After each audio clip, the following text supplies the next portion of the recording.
श्री कृष्ण प्रणामी करुणाधाम दीप बन्दरबाट जसले यहाँ आएर हामीलाई सुन्दर दर्शन दिइरहनु भएको छ, अति आदरणीय महाराज श्री 108 प्रकाशानन्द महाराजजीलाई म आग्रह गर्दछु आएर सुन्दर उद्बोधन राखिदिनु हुनेछ। अस्तु, प्रणाम।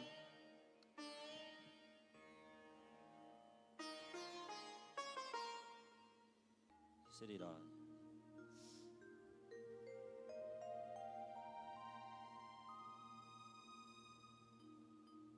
प्रथम लागु दो चरण को, धणिये न छुड़ायो छिन्न। लाख तली लालेड़िया,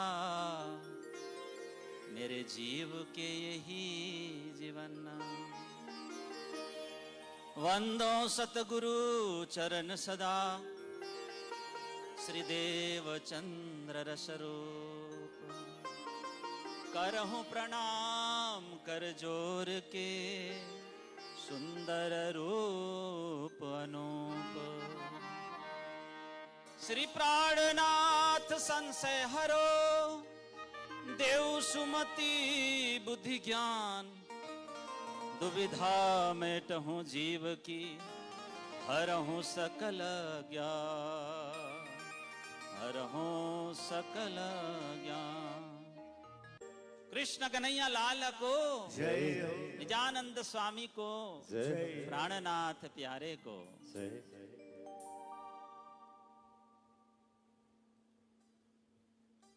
सबैजना शान्त बसिदिनु होला, लामो गहिरो श्वास लिनु होला। मेडिटेशन को कुरा आयो हिजो। बोलिए श्री जगत गुरु 108 श्री कृष्णमणि जी महाराज की, बोलिए 108 श्री मंगलदास जी महाराज की जय।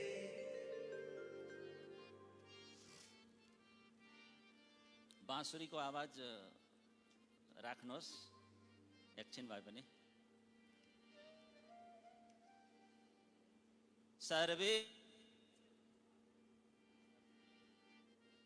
सर्वे सुंदर साथ को प्रणाम। के भन्नु न। परम पूज्य प्रातस्मरणीय तत्वज्ञ जगतगुरु आचार्य महाराज श्री को पावन चरण कमल में कोटि कोटि दंडवत प्रणाम गर्दछु। सूक्ष्म रूप में वहाँ विराजमान हुनुहुन्छ। यहाँ वहाँ को आज्ञा आशीर्वादले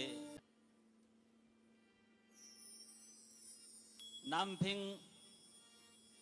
मंगलधाम यस पावन सभा में विराजमान यस मंदिर का महंत भागवत कथाकार वाणी विशारद परम मित्र मेरा परम विद्वान 108 श्री प्रमोद सुधाकर जी महाराज जी, मृदुभाषिनी चर्चा में विराजमान उषा माताजी, परम आदरणीय परम वंदनीय बाबाजी 108 श्री अमरीराज जी महाराज, समस्त संतजन गुरुजन श्रद्धालु सुंदर साथ भक्तजन सबैको चरणमा प्रणाम गर्दछु। र यो निमन्त्रणलाई स्वीकार गरेर म हजुरहरूको समक्ष प्रस्तुत भएँ। यो मेरो भाग्य हो सुन्दर साथजी, यो राज्यको कृपा हो, सद्गुरुको राज्यको आशीर्वाद हो, धनीको योजना हो। यो सुन्दर साथजी उपस्थित भएर मैले सबैजनाको दर्शन गर्ने सौभाग्य पाएँ। सुन्दर साथजी दर्शन पाउनु पनि कृपा हो अनि दर्शन गराउनु पनि कृपा हो। र आज मैले यहाँहरूको सबैको गुरुजनहरूको एक सौभाग्य पाएँ दर्शन गर्ने। यो मेरो जीवनको पुण्य क्षण हो, म यस्तो मान्दछु। म विगत 23 वर्षसम्म श्री 5 नौतनपुरी धाममा सेवारत थिएँ, सेवा र साधनामा रहेको थिएँ। सुन्दर साथजी परम पूज्य जगतगुरु महाराज श्री को आज्ञाले विगत 4 वर्षदेखि श्री कृष्ण प्रणामी मंदिर करुणाधाम दीप बन्दरमा मैले सेवा गर्ने अवसर प्राप्त पाएको छु। र यो सेवा मेरो पद होइन सुन्दर साथजी, यो मेरो परम सौभाग्य हो। त्यसैले यहाँ उपस्थित सम्पूर्ण सुन्दर साथ भक्तजन महानुभावहरूलाई म निमन्त्रण दिन चाहन्छु। म निमन्त्रणको लागि पनि आएको हुँ। एक पटक अवश्य श्री कृष्ण प्रणामी मन्दिर दीप बन्दर अवश्य करुणाधाम पधार्नुहोस् र जतिजनाले त्यहाँ पुगेर दर्शन पाउनु भएको छ, त्यहाँ मलाई सेवा गर्ने अवसर दिनुभएको छ अनि हजुरहरूले स्वयं सेवा गर्नुभएको छ, म सबैप्रति हार्दिक आभार व्यक्त गर्दछु। किनकि सेवा भनेको त प्रेमको आदान प्रदान पो रहेछ त।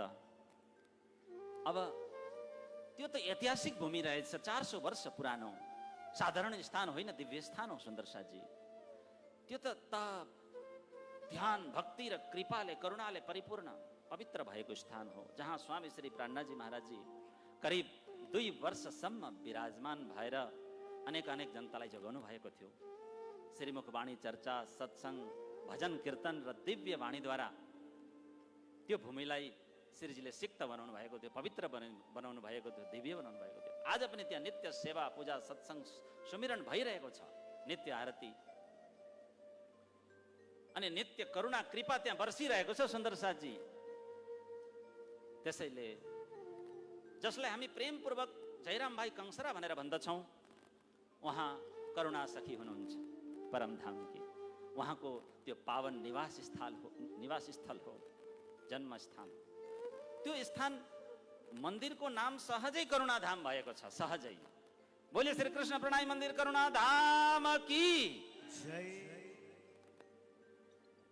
करुणा जहाँ हुन्छ सुन्दर साथजी, तहाँ श्यामा श्याम बस्नुहुन्छ भनेर सबैलाई थाहा छ। प्रेम जहाँ हुन्छ त्यहाँ करुणा हुन्छ, त्यहाँ धाम आफै प्रकट हुन्छ सुन्दर साथजी। र म हात जोडेर है सबैलाई निवेदन गर्दछु, एक पटक आउनु भएको छैन भने दीप बन्दर अवश्य पधार्नु होला। त्यहाँको सम्पूर्ण लीला कथा अहिले त म वर्णन गर्न पाउँदिन, सक्दिनँ पनि 10 मिनटमा। म त्यहाँ दिव्य प्रसङ्गलाई हजुर आउनुभयो भने म त्यहाँ सुनाउने छु। शब्द कम छन्, भावहरू धेरै छन् सुन्दर साथजी। वाणी सानो छ तर कृपा ठुलो छ। र म यहाँ प्रवचन दिन आएको होइन, म सबैको दर्शन गर्न आएको हुँ। बोलो प्राणनाथ प्यारे की। अब म के बोलौँ, म विचारमा परिरहेको छु। यहाँ आचार्य महाराजजीको तेज छ, सन्तजनहरूको तेज छ, कृपा छ, सुन्दर साथ सबै भक्तजनहरूको प्रेम छ, गुरुजनहरूको आशीर्वाद छ। यहाँ धनीको कृपाको वर्षा भइरहेको छ। अब म यहाँ के बोल्नु, म त केवल यति नै बोल्न चाहन्छु सुन्दर साथजी। जहाँ सत्सङ्ग हुन्छ नि, भन्नु नि, त्यहाँ जीवन सुध्रिन्छ। जहाँ सेवा हुन्छ नि सुन्दर साथजी, भन्नुहोस्, त्यहाँ भाग्य खुल्छ। अनि जहाँ सन्त गुरुजनहरूको कृपा हुन्छ नि, भन्नुहोस्, त्यहाँ असम्भव पनि सम्भव हुन्छ। बोलो प्राणनाथ प्यारे। त्यसैले प्रेम राखौँ, एकता राखौँ, सेवा गरौँ, नाम स्मरण गरौँ, जीवनलाई सफल बनाऊ। किनकि सुन्दर साथजी धन पद मान सब यहीँ रहन्छ। हिजो यहाँका मुख्यमन्त्रीले सबै सम्झाएर जानुभएको छ। त केवल सेवा र सत्कर्म साथ जान्छ। र श्रीकृष्ण प्रणामी मन्दिर नाम्फिङ मङ्गलधाम सिक्किम यस पावन भूमिमा त्यहाँ नयाँ अतिथि सदन उद्घाटन, यो दिव्य आध्यात्मिक सभा वर्णनातीत। त यो कार्यक्रमद्वारा सेवा संस्कार सत्सङ्ग र सद्भावनाको द्वार खोल्ने सुअवसर हामीले पाएका छौँ। यी दिनहरू अत्यन्त शुभ दिन हुन्। हिजोदेखिका दिनहरू भवन बनाउनु ठुलो कुरा हो, तर मन बनाउनु अझै ठुलो कुरो हो कि होइन? बुझ्दै हुनुहुन्छ नि? घर ठुलो भएर के भयो? यदि मन सानो भयो भने काम लाग्छ। एक उखान छ नेपालीमा, मन सफा भए झोपडी पनि महल बन्छ। त्यो उद्घाटन भएको अतिथि सदनले बाहिरका पाहुनाहरूलाई राखेको छ, बस्ने ठाउँ दिएको छ। हेर्नुहोस् त, तर हाम्रो हृदयले यो संसारलाई प्रेम दिन सक्नु पर्यो, इश्क बड़ा रे सबन में ना कोई इश्क समान, एक तेरे इश्क बिना उड़ गई सब जान। धनीजी कृपाले श्रीमुख वाणीले भनेको छ हामीलाई मन्दिर सत्सङ्गको भाव यस्तो हुनुपर्छ। एकजना मानिसले भने मन्दिर किन जानु, परमात्मा त सर्वत्र हुनुहुन्छ। सुन्नुहोस् है, सन्तजीले भन्नुभयो भाइ हावा पनि सर्वत्र हुन्छ नि त, तर पंखा अगाडि बस्दा मजा आउँछ कि नै? आउँछ नि। त्यसैले परमात्मा सर्वत्र, उहाँको सत्ता सर्वत्र छ, उहाँको कृपा सर्वत्र छ, तर मन्दिरमा आउँदा पीस मिल्छ, विशेष शान्ति मिल्छ, आनन्द मिल्छ, एक खुसी मिल्छ, अनि शक्ति बढी मिल्छ। सुन्दर साथी, शक्ति बढी मिल्छ। त्यस्तै सत्सङ्ग पनि त्यही हो, सत्सङ्गात परमं पदम, सत्सङ्गात परमं तीर्थम। त्यसैले प्रतिदिन 10 मिनट, 15 मिनट, 20 मिनट तारतम्यवाणी अध्ययन, सत्सङ्ग, मनन, चिन्तन, 15 मिनट व्यायामहरू, योगासनहरू, अनि राम्रो सङ्गतहरू हामीले अपनाउनु पर्छ जीवनमा। यो जीवनको चार्जर हो सुन्दर साथी। के हो? चार्जर। जसले बिहान जित्यो उसले दिन जित्यो, उखान छ नेपालीमा। र हामीले बुजुर्गहरूलाई पनि कहिल्यै भुल्नु हुँदैन, उहाँलाई प्रणाम गर्नुपर्छ। बिहान उठेर हामीले हाम्रा माता पिता, बुबा आमा है, हजुरबा हजुरआमा हाम्रा घरका तीर्थ हुन्। बोलो प्राणनाथ प्यारे की। जस घरमा बुढा पाकाको आशीर्वाद हुन्छ नि, भन्नुहोस्, तहाँ श्यामा श्यामको निवास हुन्छ। इतही बैठे घर जागे धाम, श्रीजीले भन्नुभएको छ। पुरानो पुस्ताले मेहनत सिकायो र नयाँ पुस्ताले प्रविधि सिकायो, र दुवै मिल्यो भने के हुन्छ? घर नै, संसार नै परमधाम बन्छ। सुन्दर साथी, त यहाँ बसेर सुनिरहनु भएका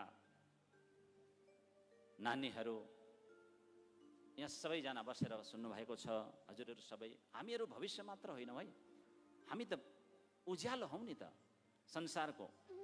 हामीले झुठो कहिल्यै बोल्नु हुँदैन सुन्दर साथी। अब यहाँ समय भइसकेको छ, यहाँ समय प्रश्न चिन्ह खडा भइसकेको छ है सुन्दर साथी। तर हजुरहरूलाई मन परिरहेछ सुन्न है, हो कि होइन? मैले त सबै त बिर्सिसकेँ के भन्दै थिएँ। ल अब यहीँ राख्नुपर्ने बेला भएछ। र सबैजनाको जिम्मेवारी हो, घरलाई घर बनाउने शक्ति पनि माता पितामा छ है। जहाँ नारीको सम्मान हुन्छ सुन्दर साथी, त्यहाँ लक्ष्मीको वास हुन्छ है। जहाँ नारीको सम्मान हुन्छ, उखान छ नि, आमा हाँसे घर हाँस्छ, सुख शीतल करूं संसार। यहाँ लगाउन सकिन्छ यसलाई। जीवनमा समस्या आउँछ सुन्दर साथी, तर याद राख्नुहोस्, प्रब्लम, समस्याहरू आयो भनेर हामीले कहिल्यै डगमगिनु हुँदैन। हेर्नुहोस्, गाडी यो उकालो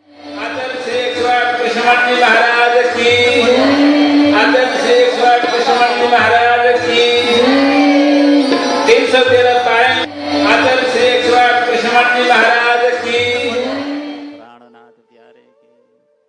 त्यसैले यदि हजुर गरिब हुनुहुन्छ भने हिम्मत नहार्नुहोस्, यदि धनी हुनुहुन्छ भने अहङ्कार नगर्नुहोस्। हामीले समय पाएका छौँ, समयलाई खेर नपालौँ। यदि वृद्ध हुनुहुन्छ आशीर्वाद बाँडौँ, यदि बच्चा हुनुहुन्छ राम्रो संस्कार सिकाउँ हामी सबै मिलेर। र आजको यस पावन दिव्य ऐतिहासिक मङ्गलमय अवसरमा गुरुजनहरूको समक्ष यो दिव्य सभामा बस्नु, सत्सङ्ग सुन्नु सुन्दर साथी, सन्तजन गुरुजनहरूको दर्शन पाउनु यो सामान्य कुरा होइन, यो अनेक जन्मको पुण्य फल हो। म यसो भन्न चाहन्छु। र सुन्दर साथी, मानिसले संसारमा धेरै कुरा कमाउँछ, धन मान नेम फेम, तर यदि आत्मिक जागरण कमाएन भने जीवन अधुरो बन्छ। यो महोत्सवको नाम पनि आत्मजागरण। खान कमाउन सुत्नको लागि जीवन थोडी हो त। सुइने सुई सुता सु करो रे आ विषम ठेकाना माएगी। श्रीमुख वाणीमा सबै कुरा उल्लेख छन् सुन्दर साथी, घरमा छ भने पढ्नु होला। जीवन त सेवा, साधना, प्रेम र परम सत्य चिन्ने, राज्यलाई चिन्ने अवसर। आओ अवसर केम भुलिए। समय बिताउनु होइन, समयलाई पवित्र बनाउनु। यो हामीले जन्म पाएका हौँ। उखान छ नि, बलेको दीपकले अर्को दीपल बाल्दा आफ्नो ज्योति हराउँदैन। त्यसैले आफू पनि जागौँ, जागो जगाउँ जुगस्सौँ, होइन, छोडो निन्द विकार, आफै जागौँ अरूलाई पनि जगाउँ भन्ने सुक्ति युक्ति छन्। आफू सुध्रियौँ र परिवारलाई पनि सुधारौँ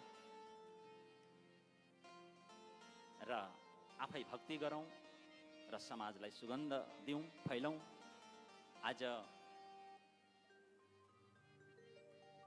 आज यहाँबाट केवल ताली लिएर मात्र नजाउँ, केही राम्रो सङ्कल्प लिएर जाउँ। रिस कम गर्नेछु, प्रेम बढाउनेछु सुन्दर साथजी, माता पिताको सम्मान गर्नेछु। अब 2 मिनट छ है, नित्य केही समय धनीको नाम स्मरण गर्नेछु। प्रणावे तोले कनिमुख श्री कृष्ण कहन्त सुन्दर साथजी। अनि कसैको हृदय नदुखाउने म बाचा दिन्छु। यो ब्रह्मसृष्टिको लक्षण हो। कबहु न दुखावे किन। त आजको यो पावन परम दिव्य ऐतिहासिक अमूल्य अवसरलाई सार्थक बनाऊ ल अनि स्मरणीय बनाऊ। सन्त महात्मा अतिथिजीहरू भक्तजनहरू प्रति सुन्दर साथ प्रति म हार्दिक आभार व्यक्त गर्दछु सुन्दर साथजी। एक विशेष कुरा मैले थप गर्न चाहे। आज यस पावन महोत्सवमा मेरो साथमा त्यहाँ बस्नुभएको छ, खडा हो जाओ, पोरबन्दर निवासी परम आदरणीय सेवाभावी धर्मप्रेमी दम्पति केशु भाइ तथा शान्ति बहन, सत्सङ्गी महानुभाव, अत्यन्त श्रद्धा प्रेम समर्पण इत्यादिमा धेरै सेवा दिनुभएछ करुणाधाममा। त त्यसैले उहाँको हामी सबैले हात ताली दिएर स्वागत गरौँ। र यस्ता अनेक धार्मिक कार्यक्रममा उहाँ विशेष योगदान दिनुहुन्छ, उपस्थित रहनुहुन्छ। उहाँको विशेष उपस्थिति रहन्छ। उहाँ केवल सेवक मात्र होइन, भजनिक पनि हुनुहुन्छ। मलाई त भजन सुधाकर महाराजीको कथामा भजन गाउने इच्छा थियो, समय मिलेन आज। र साँझको कार्यक्रममा हामी उहाँको एउटा भजन श्रवण गराउनेछौँ। एक गुजराती भजन अवश्य सम्झाउजो र सबैजनाले प्रेमपूर्वक ताली बजाएर रात्रिको भजन हामीले सुन्नुपर्छ। एकपल्ट ताली बजाउनुहोस्।